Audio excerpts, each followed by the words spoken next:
Class 12 unit 1 next class. आज का date हो गया 28 अगस्त। जैसा मैंने पिछले क्लास में आप लोगों को बताया था कि थर्सडे फ्राइडे सैटरडे यूनिट 1 होंगे, मंडे ट्यूसडे वेडनेसडे यूनिट 6 होंगे। अगर कोई भी क्लास, वीक का कोई भी क्लास किसी कारणवश अगर मिस हो गया तो हम लोग उसके लिए रिजर्व रखे हुए हैं, कब? संडे। ठीक है, आप लोगों को याद दिला दें, पिछला क्लास बहुत इंपॉर्टेंट था। अगर आप लोगों ने पिछले क्लास को ध्यान से नहीं देखा है तो यकीन माने आज आप लोगों को कुछ भी समझ में नहीं आएगा। इसलिए अगर आज के वीडियो को समझने में कोई भी परेशानी लगे तो आप लोग इसको छोड़ के पहले इसके पिछले वाले वीडियो को देखेंगे। ठीक है, और अब तो आप लोगों को पता चल ही गया है, अब तो क्लास 12 के ऑलमोस्ट हर वीडियो जो है आप लोगों को सॉफ्टवेयर पर ही मिलेंगे। कुछ विद्यार्थी अभी भी बहुत परेशान हैं, मैं समझ रहा हूं उनकी परेशानी को। लॉगिन नहीं हो रहा है, ये नहीं हो रहा है, लॉगिन हो रहा है तो कुछ किसी और सर का वीडियो आ रहा है, किसी और सर का नहीं आ रहा है, बहुत सारी परेशानियां हैं। आप लोग संकल्प ऑफिस को कांटेक्ट करें। ठीक है, पिछले क्लास में हम लोगों ने क्या समझा था, मैं फटाफट उसको जो है एक बार रिपीट कर दूं। आज का टॉपिक बहुत इंपॉर्टेंट है लेकिन वीडियो की लंबाई को मैं कम रखूंगा। टॉपिक इंपॉर्टेंट है लेकिन लंबाई को इसलिए मैं कम रखूंगा, पिछले वीडियो में मैंने आज के टॉपिक से रिलेटेड हर एक बातों का जिक्र मेरे द्वारा कर दिया गया था। फिर भी मैं एक फटाफट एक रिपीट मार दूं। हम लोगों ने क्या पढ़ा था कि कोई भी इलेक्ट्रिक फील्ड हो, विद्युत क्षेत्र हो, अगर उसका डायरेक्शन इधर है तो अगर एक प्लस क्यू पॉइंट चार्ज को रखते हैं तो इस पर इधर फोर्स लगता है, और नेगेटिव पॉइंट चार्ज को रखते हैं तो उस पर उल्टा डायरेक्शन में फोर्स लगता है। एक तो ये बात। दूसरी बात, हम लोगों ने समझा कि अगर एक डायपोल को रख दें, द्विध्रुव को रख दें, तो उस पर एक पॉइंट चार्ज पर इधर, दूसरे पर इधर, दोनों का मैग्नीट्यूड क्या होगा? सेम। दोनों का परिमाण बल का क्या होगा? सेम। दिशाएं यानी डायरेक्शंस अपोजिट, और लाइन ऑफ एक्शंस होंगे पैरेलल यानी समानांतर। तो इस तरह के दोनों बलों का जो कॉम्बिनेशन है उसको हम लोग क्या पढ़े थे? कपल यानी बलयुग्म। तो आज का जो टॉपिक है, torque acting on an electric dipole inside uniform electric field. Torque के बारे में मैंने पिछले क्लास में डिटेल समझा दिया था। हिंदी में आज का टॉपिक होगा समरूप विद्युत क्षेत्र में स्थित एक विद्युत द्विध्रुव पर क्रियाशील बलयुग्म के आघूर्ण का निर्धारण। तो पहले मैं इंग्लिश मीडियम वाले के लिए यहां पर क्यों कपल लगेगा ये तो हम लोगों ने समझ लिया कि ठीक है, ये ऐसे सिचुएशन है कपल लगेगा। लेकिन एग्जाम में कभी कभी पूछता है why couple acts on A dipole inside uniform electric field, यानी एक समरूप विद्युत क्षेत्र के अंदर एक विद्युत द्विध्रुव को रखने पर उस पर क्यों बलयुग्म लगती है। तो पहले हम लोग उसका रीजन समझें और तब उसका निर्धारण करेंगे। तो इंग्लिश मीडियम वाले ध्यान दें, मैं हट रहा हूं, इंग्लिश मीडियम वाले इधर नोट कर लेंगे, हिंदी मीडियम वाले उधर। Whenever an electric dipole is kept inside uniform electric field, जो अभी मैंने आप लोग को समझाया, then equal forces acts on its both point charges, दोनों पॉइंट चार्जेस पर इक्वल फोर्स लगेंगे। The direction of both forces are opposite to each other, दोनों का डायरेक्शन क्या है? Opposite. And their lines of action are parallel to each other. ठीक है, hence both forces combines to form a couple. और मैंने क्या बताया था आप लोग को पिछले क्लास में, जब भी कपल यानी बलयुग्म लगती है तो वो रोटेशनल इफेक्ट यानी घूर्णन प्रभाव डालती है। तो due to this couple rotational effect develops in the dipole. अब हिंदी मीडियम वाले उत्सुकता पूर्वक नजर लगाए हुए हैं। फिर वही बात, जब किसी समरूप विद्युत क्षेत्र में एक विद्युत द्विध्रुव को रखा जाता है तो इसके दोनों बिंदु आवेशों पर समान परिमाण का बल क्रियाशील होती है। यह मैंने आप लोगों को पिछले क्लास में बता दिया था। इन बलों की दिशाएं परस्पर यानी आपस में विपरीत और क्रियाशील रेखाएं परस्पर समानांतर होती है, जिसके कारण दोनों बल मिलकर के एक बलयुग्म का निर्माण करते हैं। और इस बलयुग्म के कारण द्विध्रुव में कौन सा प्रवृत्ति? घूर्णन प्रवृत्ति। तो ये जो है, अब आप लोग कहेंगे पीडीएफ दीजिए, पीडीएफ का डिमांड होता है बहुत ज्यादा। अब आप लोग ये देखें, मैंने आप लोगों को इतने मेहनत से बोर्ड पर लिख दिया, आप लोगों को लिखने में क्या परेशानी है? जब मैं लिख सकता हूं तो आप लोग क्यों नहीं लिख सकते? आप लोगों को तो ज्यादा इसमें जो है लिखने की क्षमता होनी चाहिए। तो इसलिए मैं बार बार कहता हूं कि मैं पूरी डिटेल, लैंग्वेज हो, कैलकुलेशन हो, डायग्राम, सारा का सारा मेरी पुरानी आदत रही है, मैं बोर्ड पर लिखता हूं ताकि आप लोग भी मेरे साथ साथ लिखें और मेहनत करें। क्योंकि अपने से लिखा हुआ में जो उसके प्रति जो सहानुभूति और सिंपैथी होती है, छपा छपाया पेज में नहीं होती है। आप लोग इसको अभी नहीं समझेंगे, ठीक है? तो आप लोग इसको नोट कर लें वीडियो पॉज करके। अब मैं आप लोगों को जो कपल लग रहा है उसका टॉर्क यानी मोमेंट ऑफ कपल यानी बलयुग्म के आघूर्ण का निर्धारण मैं करने जा रहा हूं। और फिर मैं बता दूं, डेट मैं नहीं मिटा रहा हूं, आप लोगों को पता चल गया होगा। कुछ विद्यार्थी महान होते हैं, पता नहीं वो कहां से वीडियो देखते हैं कि उनको डेट नहीं दिखता और वो मुझे मैसेज करते हैं, सर वीडियो में डेट डालें। अब आप लोग बताइए कैसे डेट लिखें? इसलिए मैं आपसे डेट वाले इस कॉलम को मैं नहीं मिटाऊंगा। हर एक तरह के विद्यार्थी का ख्याल रखना होता है। इधर भी मैं मिटा रहा हूं, उम्मीद है आप लोग नोट कर लिए होंगे।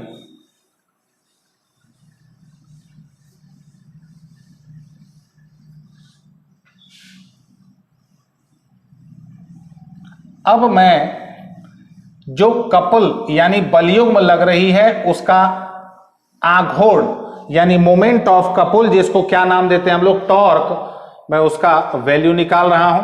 उसके लिए एक डायग्राम चाहिए, ध्यान देंगे।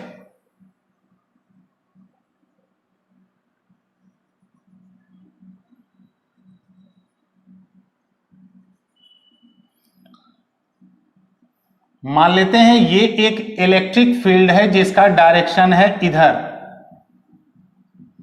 ये जो मैंने डॉट डॉट लाइन से जितने एरिया को डिनोट किया, आप लोग समझ लें ये पूरा एरिया है इलेक्ट्रिक फील्ड, विद्युत क्षेत्र, जिसकी तीव्रता कितनी है? E। इसमें हम लोगों ने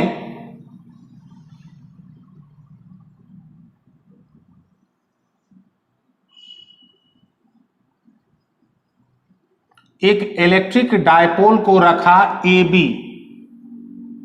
ये हम लोगों ने क्या रखा है?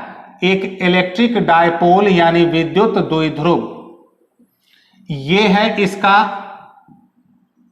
प्लस Q पॉइंट चार्ज, ये है इसका माइनस Q पॉइंट चार्ज। तो आप लोगों को पता ही है इस पूरे डायपोल के लेंथ को हम लोग किससे डिनोट करते हैं? 2L। जैसे रखेंगे, इधर है इलेक्ट्रिक फील्ड का डायरेक्शन, तो इधर पॉजिटिव पॉइंट चार्ज है, इधर फोर्स लगेगा, और नेगेटिव पॉइंट चार्ज है, इस पर अपोजिट डायरेक्शन में फोर्स लगेगा। उम्मीद है यहां तक आप लोगों को समझ में आ गया होगा, यहां तक में कोई खास बात नहीं है। अब जो सबसे बड़ी बात है कि ये जो फोर्स है इसका लाइन ऑफ एक्शन यानी क्रियाशील रेखा ये है, और इसकी क्रियाशील रेखा लाइन ऑफ एक्शन ये है।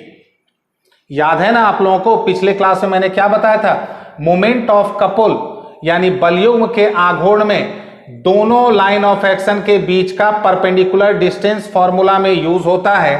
तो ऐसे में ये हम लोग एक नॉर्मल डिस्टेंस ड्रॉ कर देंगे,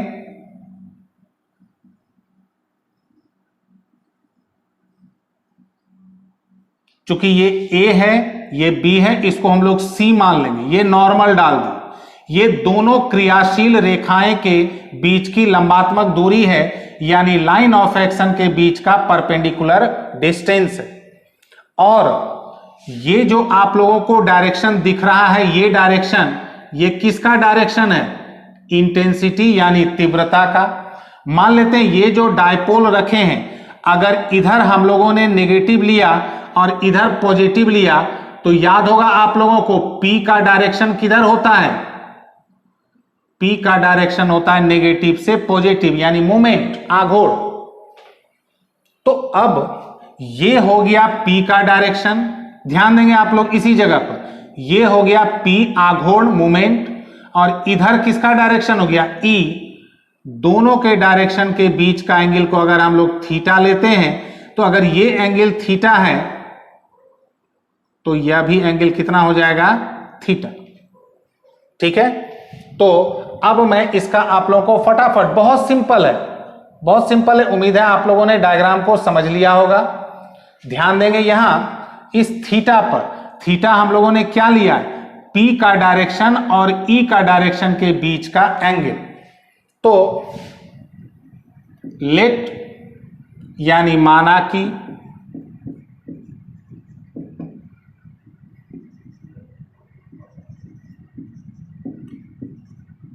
मैग्नीट्यूड ऑफ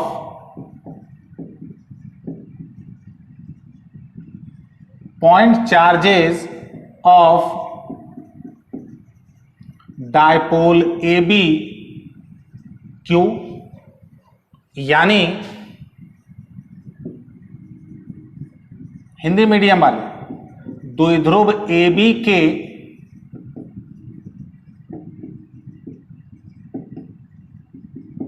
बिंदु आवेशों की मात्रा हम लोगों ने कितना लिया है?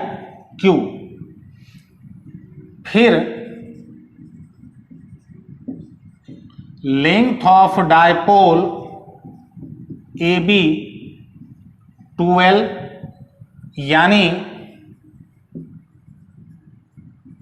द्विध्रुव AB की लंबाई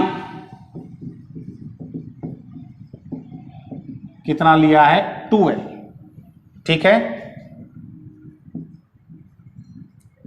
मोमेंट ऑफ डायपोल P, यानी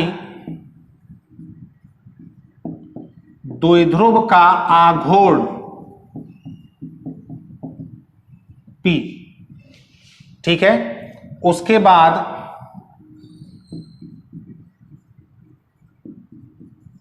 intensity of electric field E, यानी विद्युत क्षेत्र की तीव्रता हम लोगों ने क्या लिया है? E। अब एक और चीज बच गया, थीटा। तो थीटा आप लोगों को मैं फिर याद दिला दूं, किसके किसके बीच का एंगल है? P और E के बीच का एंगल है।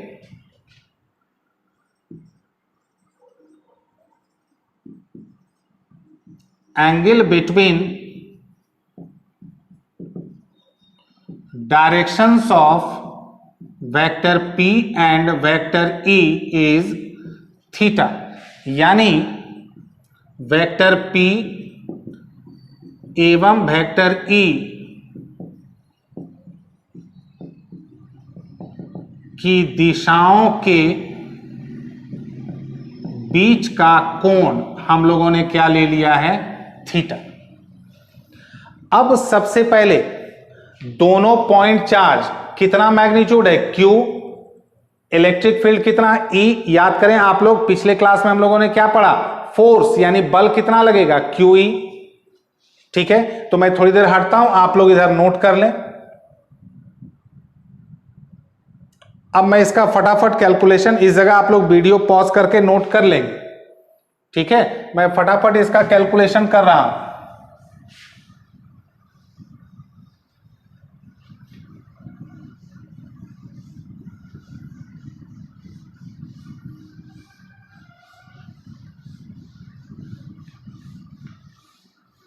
ध्यान रखेंगे आप लोग, जो मैंने अभी मिटाया इसको आप लोग वीडियो पॉज करके नोट कर लेंगे, ये बहुत इंपॉर्टेंट हिस्सा है, अगर ये छूट गया तो पूरा गड़बड़ हो जाएगा। अब जरा ध्यान देंगे,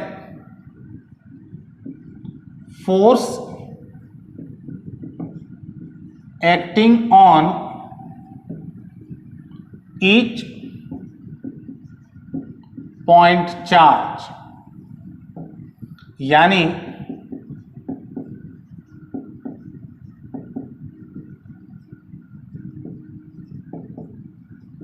प्रत्येक बिंदु आवेश पर क्रियाशील बल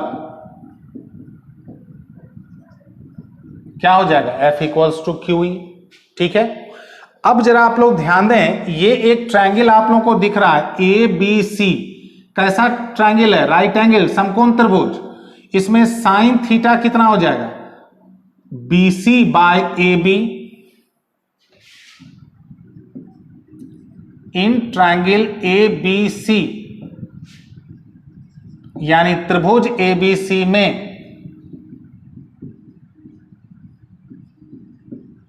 साइन थीटा कितना हो जाएगा, BC बाय AB।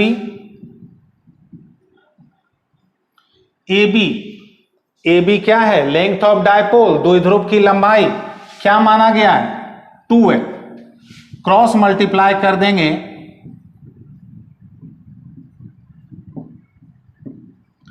लेकिन जैसे ये काम किया गया, ये इधर मल्टीप्लाई हो गया।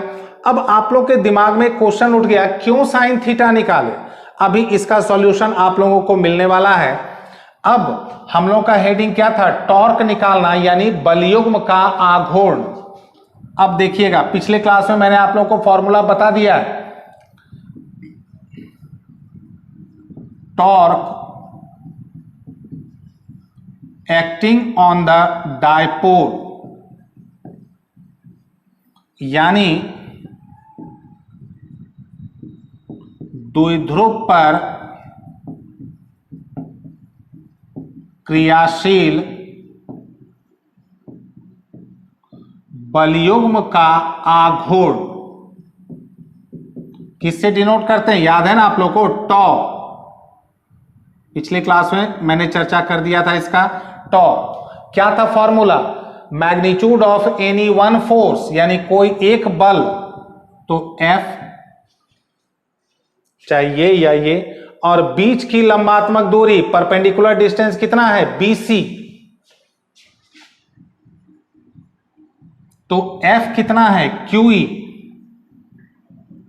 और यही BC यहां जरूरत था, इसीलिए हम लोगों ने साइन थीटा यूज करके BC निकाला, क्योंकि कॉस थीटा यूज करते तो आधार हो जाता बेस, इसमें BC नहीं आता, और टेन थीटा यूज करते तो AB 12 नहीं आता।